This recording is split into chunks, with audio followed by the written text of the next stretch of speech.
വരണ്ട ഭൂമി ജലാശയങ്ങളാകുന്നു. മരുഭൂമി മരുപ്പച്ചയാകുന്നു. ഉണങ്ങിക്കരിഞ്ഞ് നിന്നിരുന്ന വൃക്ഷങ്ങളും ലതകളും ഇലകൾ അണിയുന്നു, പൂത്തുലയുന്നു, ഫലങ്ങൾ കൊണ്ട് നിറയുന്നു.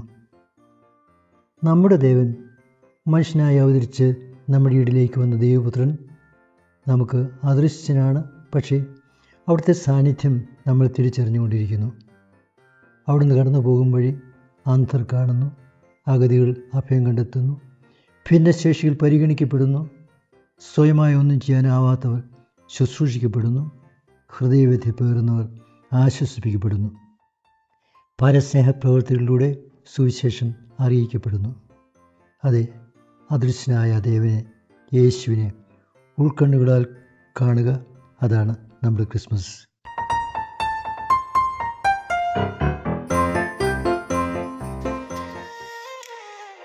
എൻ പ്രിയ മക്കളെ കേൾക്കണം,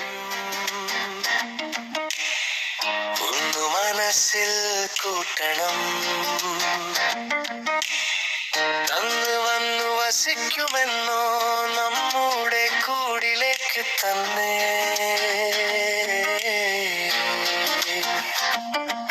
എൻ പ്രിയ മക്കളെ ഒരു കാര്യം തീർച്ചയാണ്,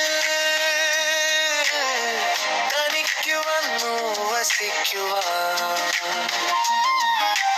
ഭവനത്തിന്റെ വലുപ്പമോ ചെറുപ്പമോ വിലപിടിപ്പോ വിലക്കുറവോല്ല തമ്പുരാന്റെ പരിഗണന.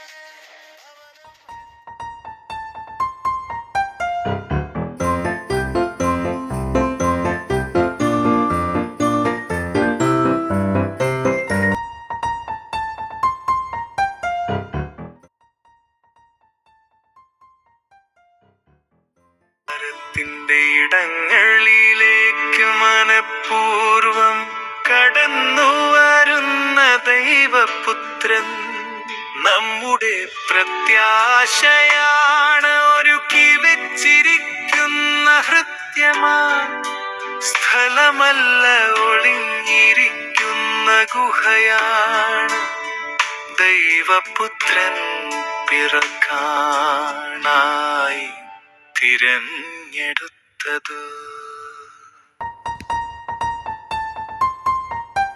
Christmas is an event that gives us insight into seeing Jesus in the humble. Cold in the air,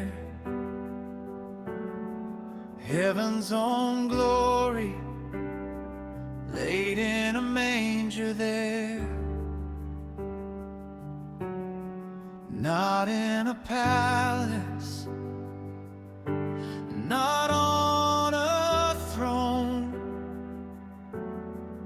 found in the place